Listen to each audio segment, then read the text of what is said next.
Ciao ragazzi e benvenuti in un nuovo video dedicato a COD Mobile. Oggi parliamo di una mitraglietta che ha fatto breccia nel mio cuore, mi riferisco al Bison.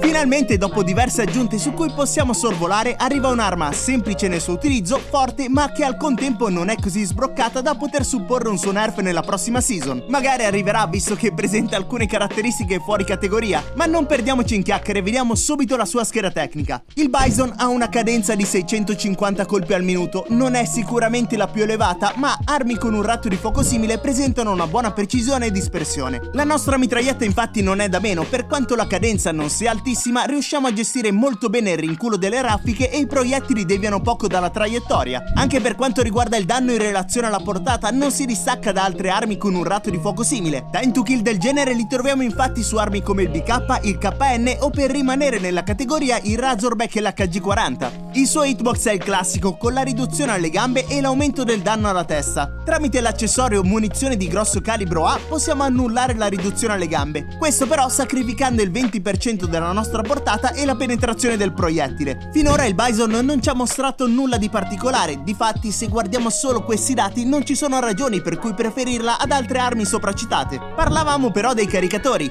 c'è quindi quello standard, quello con le munizioni di grosso calibro e l'aumentato. Scordatevi pure di quest'ultimo visto che i primi due caricatori presentano ben 64 colpi. Nonostante la mole di proiettili, i tempi di ricarica sono assurdi. Sotto questo aspetto il Bison risulta senz'altro illegale. Poter sparare così tanti colpi e ricaricarli in meno di 2 secondi ci rende praticamente inarrestabili. Il tempo di mira del Bison è nella fascia medio-alta della sua categoria assieme al RAS o il QXR. Anche per quanto riguarda i tempi dallo scatto alla mira e dallo scatto al fuoco risulta nella fascia medio-alta. Se invece guardiamo la mobilità, quest'arma è sicuramente nella fascia alta. Sia per quanto riguarda la velocità di scatto sia per quanto riguarda la velocità in modalità mira, il Bison risulta tra i migliori. Ciò ovviamente è in netto contrasto con un caricatore così esteso. Se già l'avere tanti colpi a disposizione e ricaricarli velocemente era una manna dal cielo, il potersi muovere rapidamente è l'aggiunta che rende quest'arma ancora più incredibile. Se dovessi cercare un difetto di quest'arma direi che il no-scope non è tra i migliori. Ciò non è dovuto alla scarsa precisione bensì alla cadenza. Per quanto uno sia preciso, mentre spariamo in no-scope è inevitabile che qualche colpo manchi il bersaglio e giustamente le armi con il ratio di fuoco più alto sono avvantaggiate visto che il time to kill non aumenta in maniera così significativa come per il Bison. Appurate le sue statistiche, andiamo a definire un Gunsmith.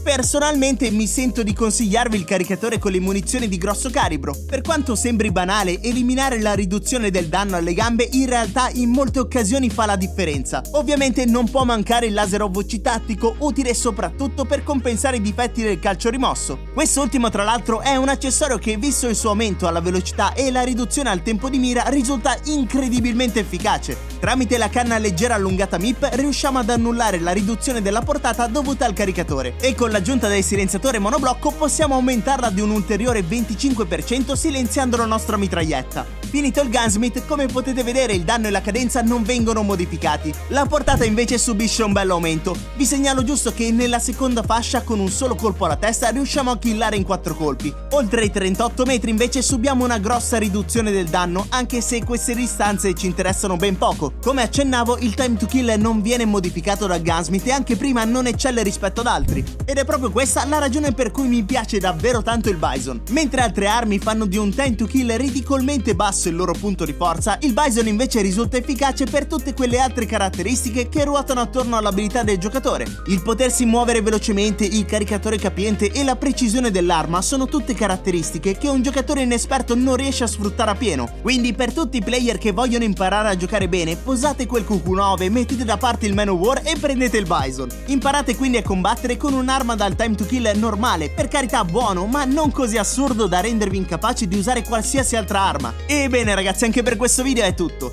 Al solito vi ricordo che potete seguirci anche sui nostri canali social Discord, Telegram e sulla piattaforma Viola. Noi come sempre ci vediamo in un prossimo video. Ciao belli!